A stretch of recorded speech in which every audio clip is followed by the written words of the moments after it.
It's nice to think she won't be around for a while. My youngest brother was getting married, and I was busy getting ready for an overnight stay. I even took paid time off from work to leave our home, where I live with my in-laws. It's been a while since I did that. I was packing my overnight bag for the celebration when I heard my mother-in-law's voice behind me.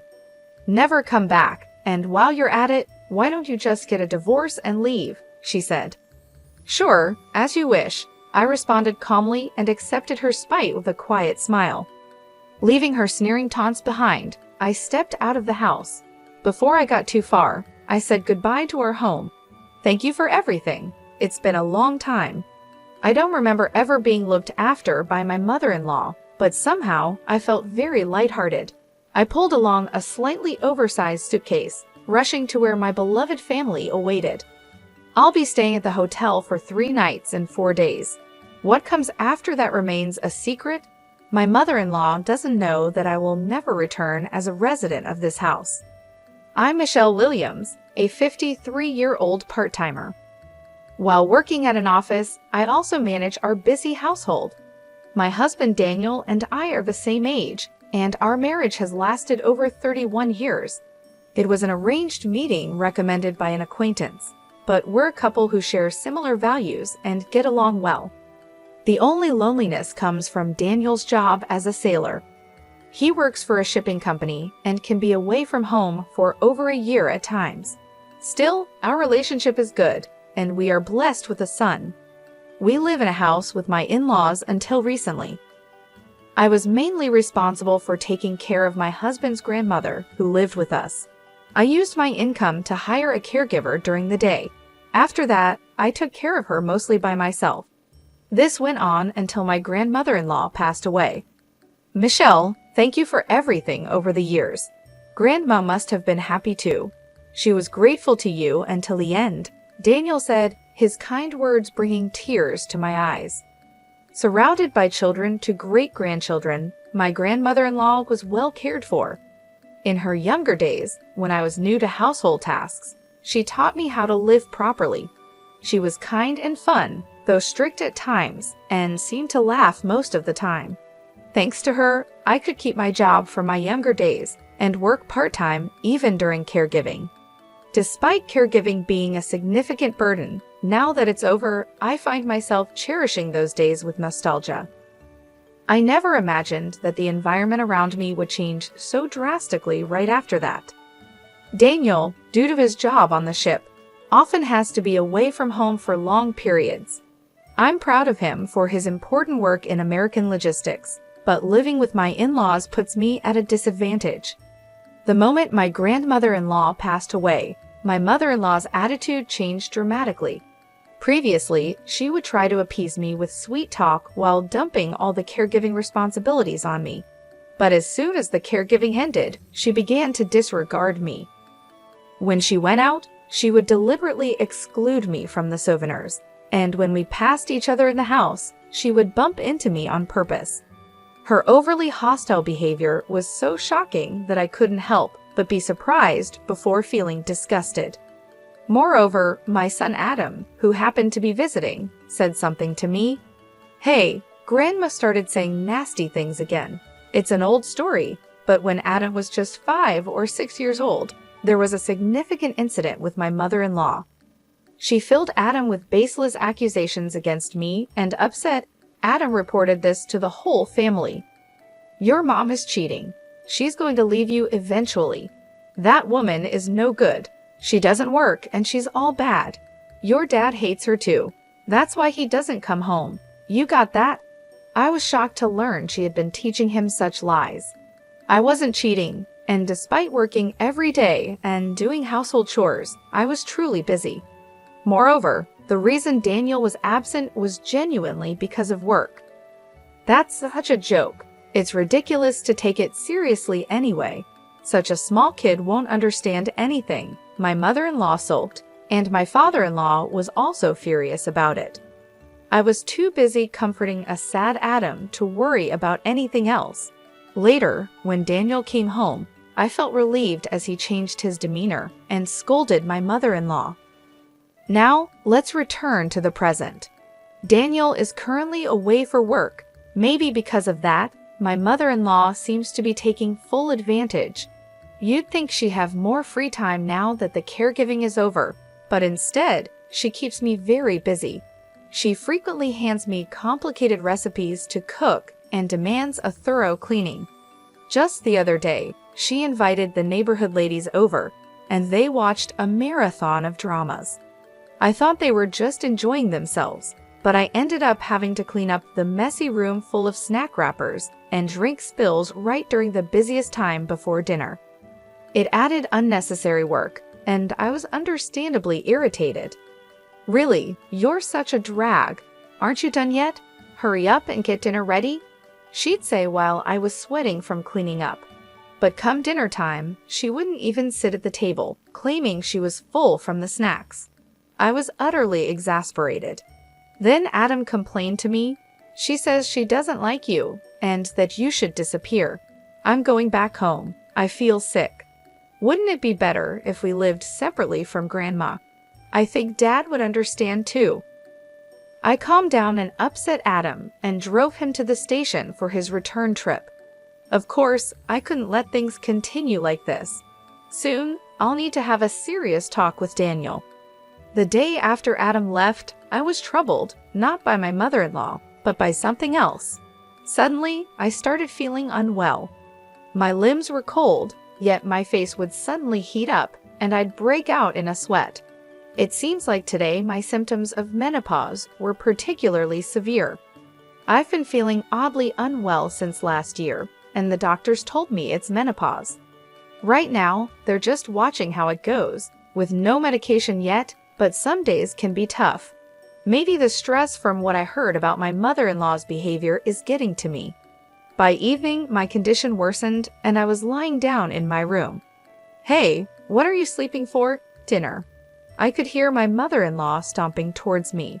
I had such a headache that it was hard to even get up, let alone deal with her. I thought about pretending to be asleep, but she suddenly yanked off the blanket, and I reluctantly sat up. "Dinner."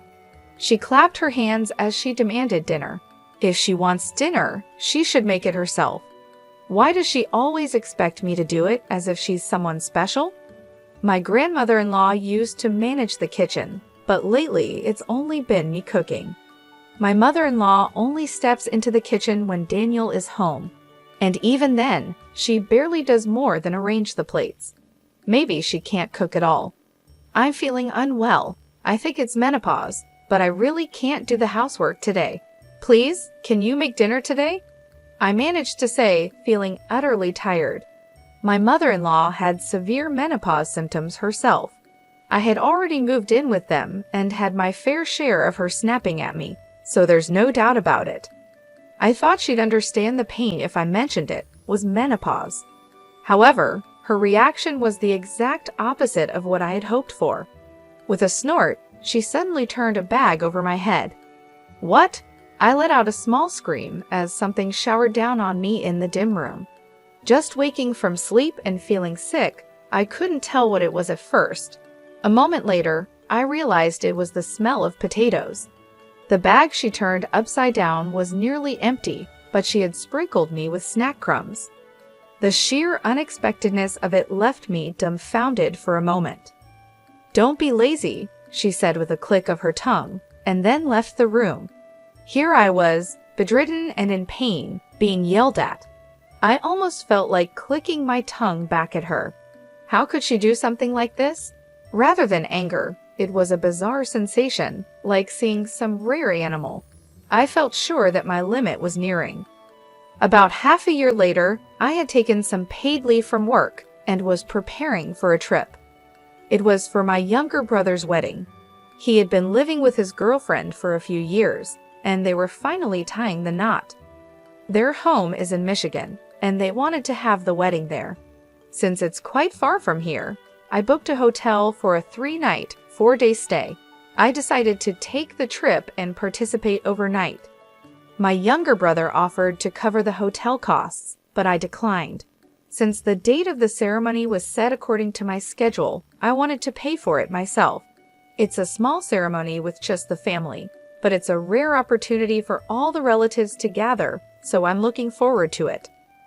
Since nobody else would likely prepare meals in my absence, I decided to make a week's worth of meals in advance the night before leaving, while we were eating dinner.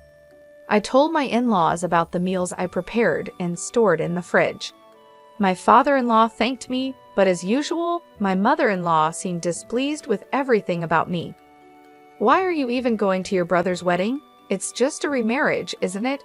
Probably nothing good," she said with a frown, and my father-in-law glared at her. "Actually, both my brother and his partner are marrying for the first time," I replied. My mother-in-law burst out laughing with a rude expression. "First marriage at 41? There must be something seriously wrong with him to be single that long. Your brother's at a good age, yet he's having a flashy wedding. Shameless." She seemed to be confusing him with another brother, or had completely forgotten about my family's structure. In fact, I have 3 brothers. The youngest brother and I have a 15-year age gap, so he's still quite young. "No, it's my youngest brother who's getting married. He's in his early 33s, and his partner is in her 24s, I explained, shrugging.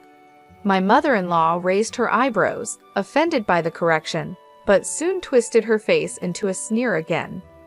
"How creepy. His partner is 24. That's like a parent and child," she said. I was astonished at her refusal to listen. This time, even my father-in-law seemed to realize the mistake, clearing his throat. I swallowed a sigh as I responded, "It's not 24, she's in her 24s. They're only 5 or 6 years apart. Doesn't that sound normal to you? I talked to her over video call the other day, and she seemed like a very sensible young lady." I ended the conversation with my in-laws and started preparing to leave. At the venue, I should see Adam and my parents as well. I packed a beautiful outfit for the ceremony into my suitcase and meticulously checked for anything I might have forgotten. From the living room, I could hear my mother-in-law loudly talking to my father-in-law. It will be refreshing to have her gone for a while. I felt the malice in her words on my back as I bit my lip. Getting angry now could provoke her to tamper with my carefully packed belongings. Better to endure until I leave the house the next morning. I pulled my slightly large suitcase and headed to the front door. "Never come back, and while you're at it, why don't you just get a divorce and leave?" Her words momentarily stopped me. As I began walking towards the entrance again, I answered cheerfully, "Yes, as you wish." My voice was calmer than I expected. Maybe I'm more relieved by this situation than I realized. I had reached my limit of endurance long ago. Actually, I had been in touch with Daniel beforehand, steadily preparing for this day. "Just stop with the nonsense and really do it soon," my mother-in-law scoffed, munching on snacks and laughing early in the morning. It's surprising how much she can eat just after waking up. I decided to walk to the station. As I left the house, before getting too far, I looked back at our familiar home and said with emotion, "I really owe this house a lot." Except for my mother-in-law, I've been grateful to this home for a long time, to my grandmother-in-law, my father-in-law, Daniel, and Adam. I even feel indebted to the roof and the walls.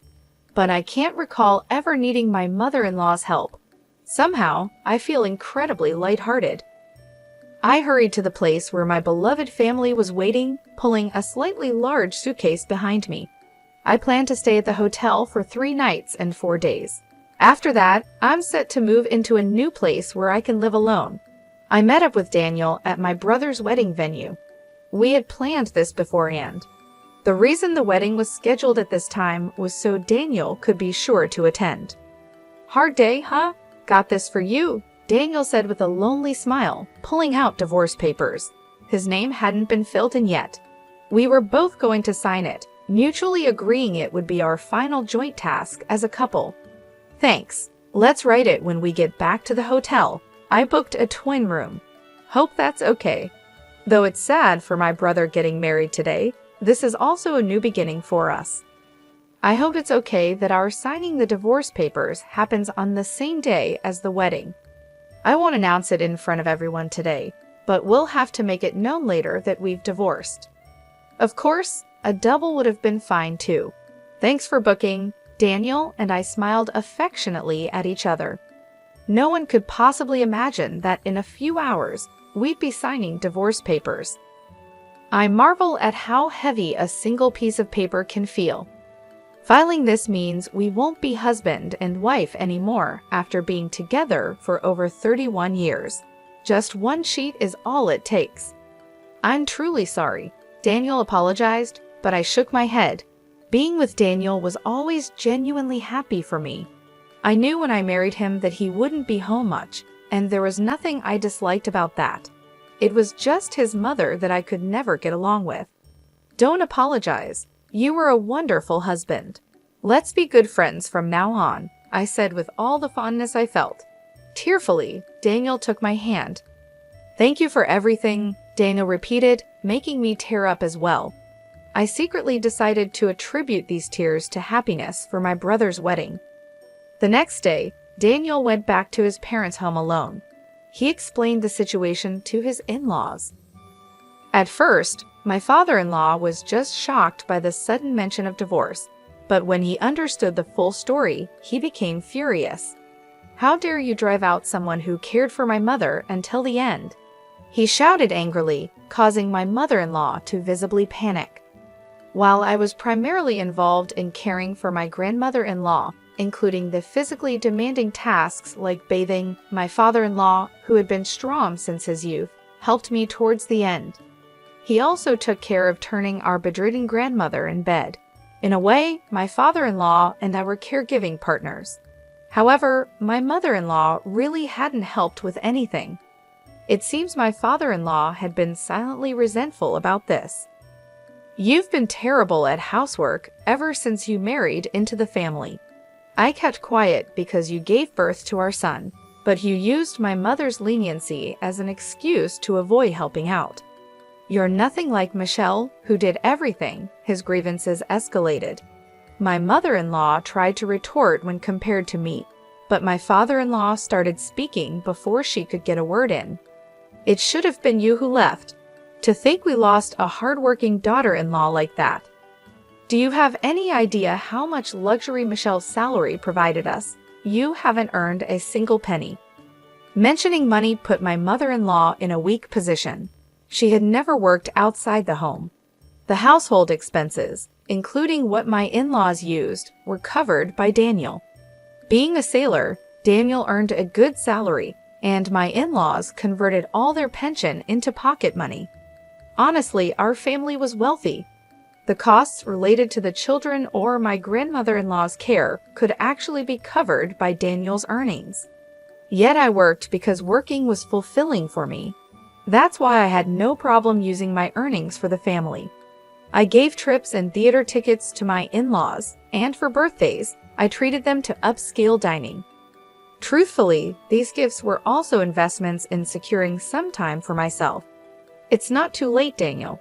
Go apologize now and ask Michelle to marry you again, my father-in-law finally said. Realizing how precarious her position was, my mother-in-law was utterly distraught. But it was too late. She couldn't prevent the consequences of her actions from coming back to haunt her. This is the house I built. You leave. My father-in-law, finally enraged, began to drive my mother-in-law out. Understandably, she resisted vehemently, screaming and scratching at her hair in frustration. As she raised her voice in anger, she began clawing at her hair, repeating how frustrated she was. This sight was bizarre and apparently quite frightening. No, I won't leave. I won't divorce. How am I supposed to live alone at this age? In the end, she cried out in resistance, but she was no match for my physically imposing father-in-law, who dragged her out of the house. He firmly shut the door and even locked it. My mother-in-law clung to the front door, crying loudly enough that the neighbors, shocked by the commotion, called the police. Reluctantly, my father-in-law opened the door when approached by the police, but his anger did not subside for several days afterward. My mother-in-law and father-in-law lived as if they were separated within the same house. They didn't speak a word to each other and avoided even looking at each other. Whenever my father-in-law entered the same room, my mother-in-law would flee in fear, Such a life couldn't continue, and ultimately, my father-in-law called his daughter, who lived far away, to hold a family meeting. "I'm going to divorce her," he declared. But his daughter showed sympathy for my mother-in-law and opposed the idea, making the discussion difficult. Daniel then detailed the situation, confirming each instance of harassment I had endured. She had even lied to our son, trying to turn him against me. Daniel presented emails he had asked our son to write, recalling those times as evidence. He also spoke about the suffering I endured during my menopause. To this point, my father-in-law, who had witnessed it, expressed his disapproval. I hadn't known, but he had told my mother-in-law to stop such behavior. He had advised her to apologize, but she hadn't followed through. And now this incident. She had unfairly criticized my brother and mockingly told me to divorce and leave. All this happened while Daniel was away, and she acted differently in front of him. Daniel added that I had managed all the household chores and, along with the caregiver, had cared for my grandmother-in-law. In that situation, how would you feel if your husband's mother did the same to you? And if your father-in-law got angry on your behalf, whose side would you take? When Daniel posed this question, his sister fell silent. Seeing this, my mother-in-law became furiously upset. "Are you betraying me too, after all I did by giving birth to you?" Hearing this, she didn't claim to have raised them. I ironically admired her honesty. I had always asked Daniel about this. It was mostly our grandmother who took care of my sister and me. Mom was always out with neighbors. Perhaps remembering her past, his sister looked at my mother-in-law with contempt after hearing about the bullying. In the end, the only working housewives in this house were my grandmother-in-law, whom I cared for until the end, and myself. My mother-in-law was indeed the mother who had given birth to 3 children, but when it came to housework, she mostly just wanted to reap the benefits without doing much work. By reflecting on this, her habitual negligence was finally noticed by the family, completely undermining her position. Realizing her situation, my mother-in-law stopped her tirades and began to sob. In the end, it was decided not to divorce out of pity, but my father-in-law is considering separating from her. Upon hearing this, I expressed my desire to meet with my father-in-law. All these events after my departure were relayed to me by Daniel. If Dad was going to get so angry now, he should have helped Michelle from the start. But then again, what can I say when I wasn't there? Daniel sighed despondently, sipping his hot coffee. We were in our favorite cafe, a place we had liked since our younger days. Daniel ordered a coffee, and I chose a soft drink, which I hadn't had in a very long time. As I finished hearing about my mother-in-law's disgraceful behavior, I smiled softly. Don't be too hard on yourself. You were away because of your job, right? It's an important job. There are many people who rely on you. I understand that. My words of encouragement weren't false. Daniel's job is admirable, being a sailor supporting people's lives by working in maritime shipping, sometimes away for years at a time. I think that's incredible. That's why I've been putting up with it, but I'm sorry for this time. I still like and respect you, but I just couldn't bear being family with your parents anymore. I finally managed to say the words that had been stuck in my chest for so long. Daniel looked a bit sad, but nodded in understanding. He didn't blindly side with his parents, just because they were his family. He understood the situation fairly, which made me incredibly happy. I couldn't help but smile broadly, and Daniel looked at me as if dazzled. I only heard about what Daniel was feeling at that moment much later. He said he thought, "Oh, she's beautiful. Your smile was more radiant than ever before." To me at that moment, Daniel also seemed sweeter than ever before. Now, back to the story. The day after I met Daniel at the cafe, I met with his father with Daniel's cooperation. It was time for the final act of my revenge. When Daniel's father arrived at the cafe, he was dressed a bit more stylishly than usual since he was going out. After some small talk about the weather, I quickly brought up the main topic. "I heard from Daniel that you're considering separating from your wife. It's fine while you're still healthy, But it'll be tough on your own later, right? Especially after all the commotion. If you really do decide to separate, I'm willing to help with caring for you in your later years." His father clearly looked pleased by this. Daniel's sister lived far away, and his son Daniel could be away for long periods at sea. He had never been one to do much around the house like cooking, cleaning, or laundry. He would surely appreciate my help, having taken care of his mother until the end. "Of course, I'll separate from her." "No, wait, maybe it's better to divorce," he said, furrowing his brow and crossing his arms. I was hoping that my almost certainly ousted mother-in-law would go from almost to definitely ousted, but it seemed the situation was developing even more unfavorably for her. If I suddenly dropped dead, she'd probably make a big fuss, wouldn't she? Better to divorce her properly before that. "That's definitely better," he continued. Daniel looked as if he wanted to say, "Here we go again," as his father began speaking more decisively. His father has a tendency to act swiftly once he's made up his mind. Sometimes he even goes a bit too far, but that's just his nature. Knowing this, I felt a sense of satisfaction as the situation unfolded. I nodded in agreement with a grin. "You really do think things through. I'm impressed by your foresight," I said, knowing how to handle him after living with him for so many years. Pushing him a little like this would likely lead him to actually do it. Daniel chuckled, sensing my intentions, but chose not to stop me. He was probably more angered by my mother-in-law's behavior than I was. His father, energized, stood up to go get the divorce papers right then. Out of kindness, I decided to introduce the lawyer Daniel, and I consulted for our divorce to help my father-in-law. From that day on, my father-in-law began actively pursuing the divorce. It was clear that my mother-in-law was destined for a lonely life. 2 weeks later, I returned to what was once my familiar home, now just my former in-laws' house, to collect the belongings I hadn't been able to take with me before. I had taken all the valuables, but it was impossible to take everything: clothes, books, photos filled with memories, drawings by my son when he was little, and bedding and furniture I bought with my own salary. Over the years, I had accumulated many personal items in that house. This visit turned out to be the last time I would see my mother-in-law. By then, her divorce had been decided, and she was visibly panicking. As I went to collect my belongings, she began to kneel before me, her face pale as she started apologizing. "Michelle, please forgive me. I beg you, it was all just a joke. Please come back and convince your husband." I completely ignored her and continued packing.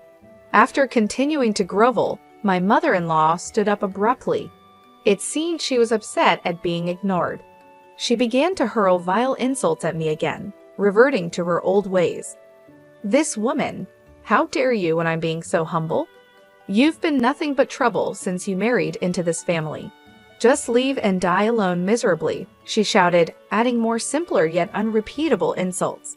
I continued to ignore her and packed the items into a cardboard box. Suddenly, she screamed and lunged at the box. Taken aback, I dodged, and she ended up overturning the box that contained neatly folded clothes. The clothes were scattered all over the floor. She then began stomping on and kicking the clothes like throwing a tantrum. "Enough already," Daniel shouted and glared at her, standing tall. His mother, usually hearing only compliance from her obedient son, froze as if it were the end of the world. I held back Daniel with one hand and turned an emotionless face towards my mother-in-law. "I am no longer your daughter-in-law. You are no longer my mother-in-law. Our relationship is completely over. Thank you for nothing. I was helped by your mother and father-in-law and your husband." I swiftly stepped around the scattered clothes without bothering to fold them again. I just stuffed them into the box and lifted it up. "Don't touch my things, stranger. Goodbye." I tossed those final words at the disheveled mother-in-law and quickly left the room. I had no desire to share space with that woman any longer. I called Daniel to take care of the rest of the belongings. I got into the car driven by my brother and waited as he prepared to leave. I could still hear my mother-in-law shrieking from inside the house, but listening to her was a waste of time. After we left, I heard she continued to beat her own head and wailed terribly. As far as I was concerned, there was never a chance for reconciliation, but it seemed she deeply regretted cutting off her last hope. But her regrets were too late to matter to anyone. About a month later, my mother-in-law was finally evicted from the house and began living alone in a modest place. Daniel occasionally visits his mother to check on her well-being, as does his sister. I've heard that my mother-in-law now lives in her old clothes, substituting them for pajamas, and doesn't even bother to take a shower regularly. Apart from shopping, she hardly goes outside, spending her days eating fast food and budget snacks while lamenting her impoverished life. Apparently, she did split some assets with my father-in-law during the divorce, but sadly, it wasn't a significant amount, and she's living with financial insecurity in her old age. I don't know about my sister, but I'm not giving her any support. That's obvious, right? Daniel told me this with a shrug. As a well-paid sailor, Daniel was always a source of pride for his mother. She never expected to be completely cut off by her own son.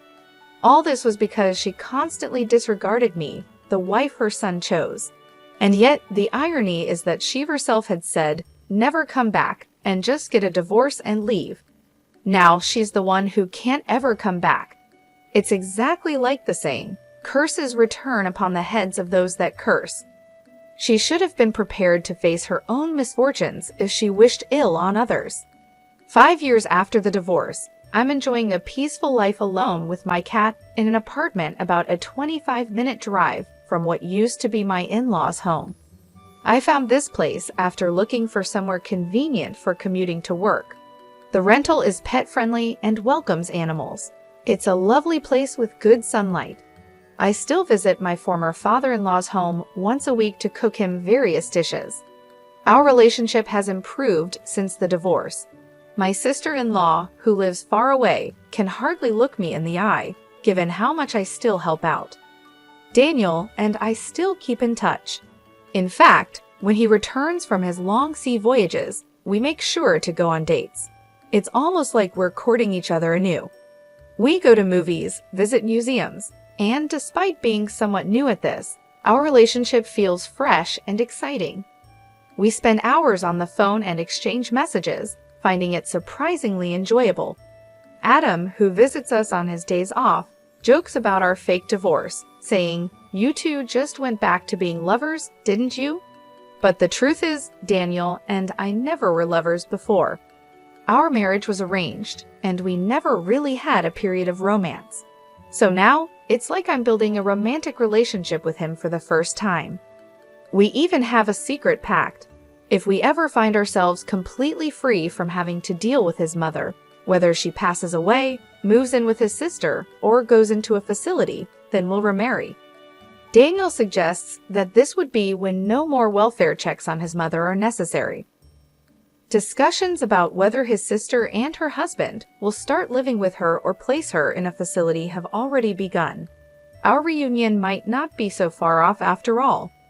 After more than 31 years together and now nearing our 55s, it feels somewhat embarrassing to talk about this, but I'm thrilled at the prospect of experiencing true love with Daniel, whom I've always cared for deeply.